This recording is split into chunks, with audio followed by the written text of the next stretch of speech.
Picture this: Wall Street, a jungle. You've got your regular investors just strolling around looking at the scenery. Then you've got hedge funds. They're the apex predators of this concrete jungle. Hedge funds are like exclusive clubs for the super rich to pool their money. They use this mountain of money to make bets on the market, aiming for those big, juicy returns. Think of them as the financial equivalent of those friends who always seem to know which stocks are going to skyrocket.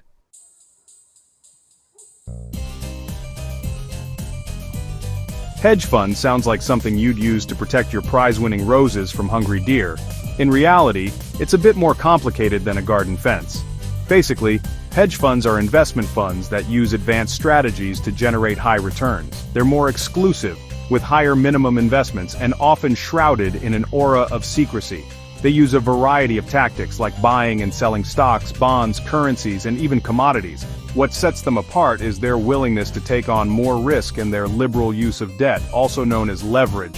Think of it like this: they borrow money to make more money.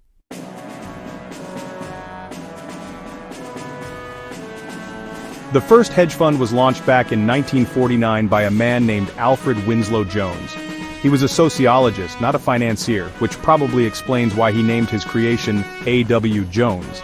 And company Jones's big idea was to hedge his bets, hence the name.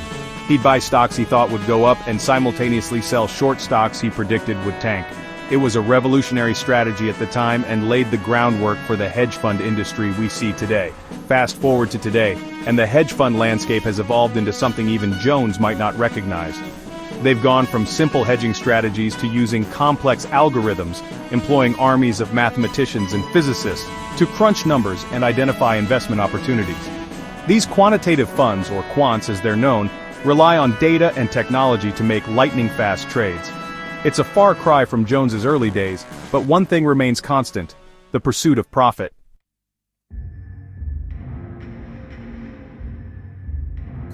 Now let's talk about debt. It's often seen as a financial bogeyman, lurking in the shadows waiting to drag you into a pit of despair. But here's the thing: debt isn't always a bad thing. In simple terms, debt is just borrowed money that needs to be repaid with interest. It's like taking out a loan from a friend, except in the financial world your friends are banks, institutions, or even other investors.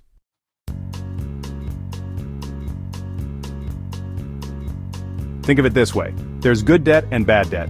Good debt is like taking out a loan to start a business or invest in education, things that can generate future income and help you build wealth. Hedge funds primarily deal with good debt, at least in theory. They use borrowed money to amplify their bets, hoping to generate returns that far outweigh the cost of interest.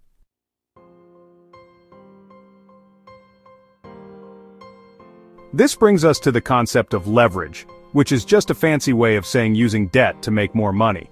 It's like giving a race car driver a shot of nitrous oxide. It can boost performance and propel them to victory. Here's how it works. Imagine a hedge fund has $100 million to invest. They borrow another $100 million, giving them a total of $200 million to play with. Now, if their investments go up by 10%, they've just made $20 million instead of $10 million.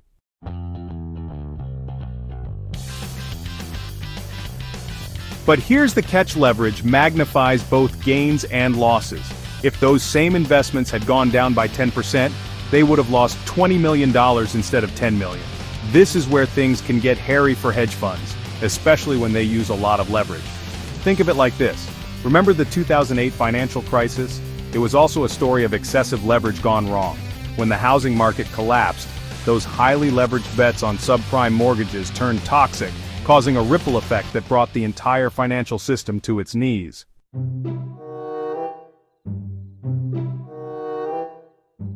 Alright, we've talked about leverage, but how do hedge funds actually use it in the Wild West of Wall Street?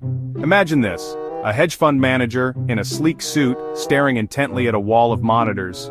They see a stock, let's call it Tech Company X, that they believe is about to take off like a rocket ship. They decide to leverage up, borrowing money to buy even more shares of Tech Company X.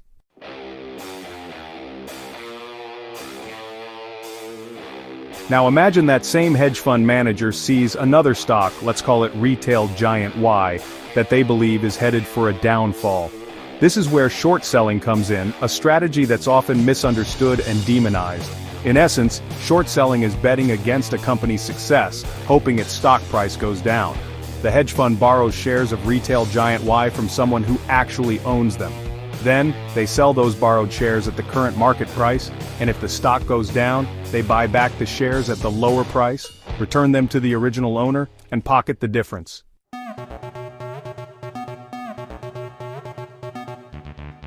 But leverage and short selling aren't the only tools in a hedge fund's arsenal. They also use a strategy called arbitrage, which is a fancy way of saying buy low, sell high, but with a sophisticated twist. Imagine a hedge fund manager spotting a tiny price difference for the same asset on two different exchanges. This is where those algorithms and high-frequency trading systems come in, exploiting these tiny discrepancies. While each individual trade might only net a small profit, these arbs can add up to significant gains over time.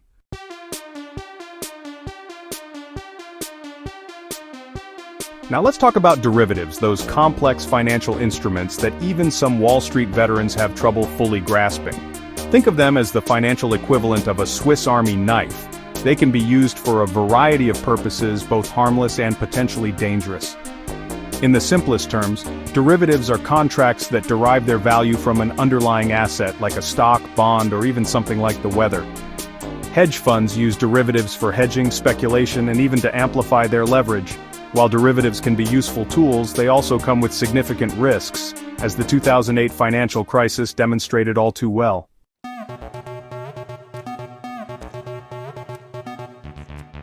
We've established that hedge funds are not for the faint of heart. They're more like financial skydivers, jumping out of perfectly good airplanes with golden parachutes, hoping to land on a pile of cash.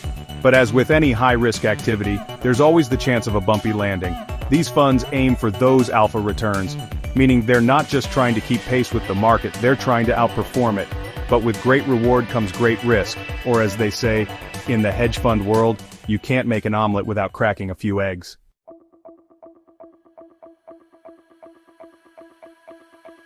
Remember long-term capital management, LTCM?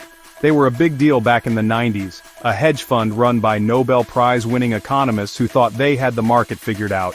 They used complex mathematical models and leverage galore, raking in huge profits for a while, but then, poof!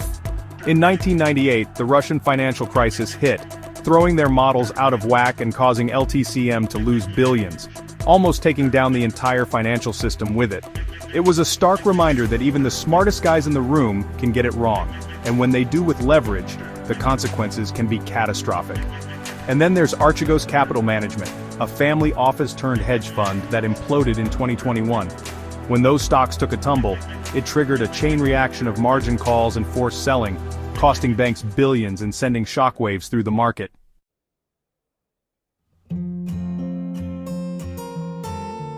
These high-profile hedge fund blow-ups highlight a crucial point. The financial system is more interconnected than we often realize. It's like a giant game of Jenga where removing one block can cause the whole tower to collapse. Hedge funds, with their massive leverage and complex trading strategies, can act as those wobbly blocks.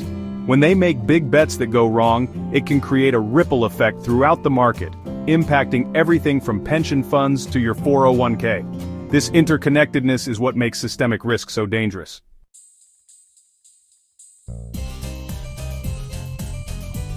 The enormous wealth generated by some hedge fund managers raises ethical questions about fairness and income inequality. Is it morally justifiable for individuals to amass billions while others struggle to make ends meet? Critics argue that the hedge fund industry's pursuit of profit often comes at the expense of the broader economy. They point to examples like activist investors pushing companies to lay off workers or cut back on research and development, all in the name of boosting short-term profits. Furthermore, the use of leverage, while potentially lucrative, can exacerbate market volatility and increase the likelihood of financial crises.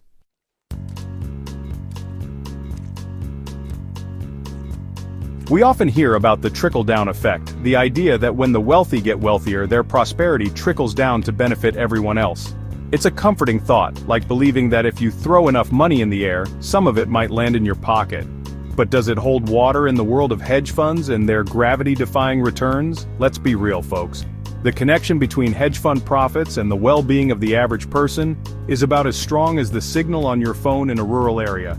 Sure, there are arguments that hedge funds create jobs and boost the economy, but the reality is that the vast wealth accumulated by hedge fund managers often stays within their own exclusive circles.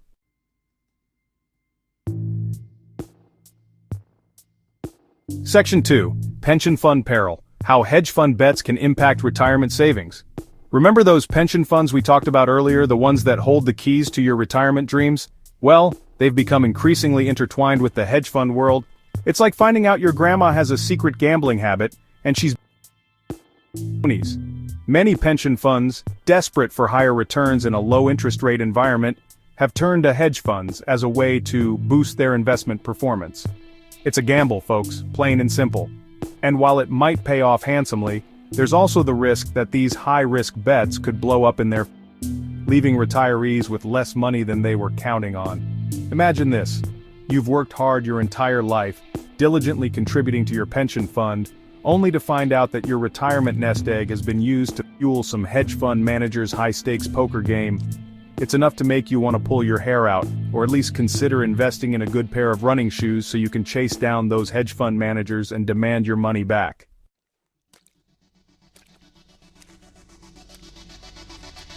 Now let's address the elephant in the room: market manipulation. Hedge funds, with their massive resources and sophisticated strategies, have been accused of using their power to influence market prices for their own benefit. It's like finding out that the referee in your favorite sport is secretly on the payroll of one of the teams. One example is the practice of short and distort, where hedge funds short sell a company's stock and then spread negative rumors or release damaging research reports to drive the price down, pocketing the difference. It's like tripping your opponent in a race and then claiming victory as they lie injured on the track. Another tactic is spoofing, where hedge funds place large orders for a stock that they never intend to execute, creating a false impression of demand and driving up the price so they can sell their actual holdings at a profit. It's like inflating a beach ball with a hole in it, watching it deflate as soon as you let go.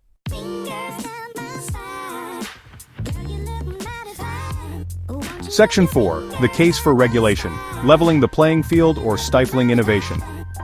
The opaque nature of the hedge fund industry, coupled with its potential for outsized profits and market manipulation, has led to calls for greater regulation. It's like trying to wrangle a herd of cats. Everyone agrees it needs to be done, but no one can agree on the best way to do it. Proponents of regulation argue that it's necessary to protect investors, prevent systemic risks, and ensure a level playing field. They point to examples like the 2008 financial crisis, which was fueled in part by excessive risk-taking and lack of transparency in the financial system, including the hedge fund sector. Opponents of regulation argue that it would stifle innovation, reduce returns for investors, and drive capital out of the market. They believe that the market is self-regulating, and that excessive government intervention would do more harm than good. It's a classic case of too much of a good thing can be bad, but in this case, the good thing is often debatable.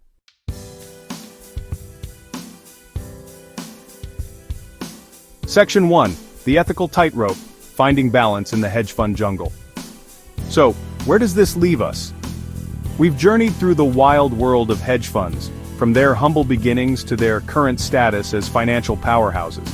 We've explored their intricate strategies, their potential for both extraordinary gains and catastrophic losses, and their impact on the lives of everyday people, who often watch from the sidelines as these financial titans play their high-stakes games. The question remains, is this system fair? It's a question that has no easy answers, like trying to solve a Rubik's Cube while riding a unicycle on a tightrope. On one hand, hedge funds can be seen as engines of innovation, allocating capital efficiently and generating wealth that can benefit society as a whole. They can fund groundbreaking research, support promising startups, and create jobs. On the other hand, their relentless pursuit of profit, often fueled by leverage and shrouded in secrecy, can exacerbate inequality, increase market volatility, and even pose systemic risks to the entire financial system. They can distort markets, exploit loopholes, and leave a trail of financial casualties in their wake. Finding the right balance between fostering innovation and protecting the integrity of the financial system is crucial. It requires a delicate touch, like handling a porcupine. You want to appreciate its unique qualities without getting pricked by its sharp defenses. Ultimately, The question of fairness in the hedge fund jungle is one that we, as a society, must grapple with as we navigate the ever-evolving landscape of finance.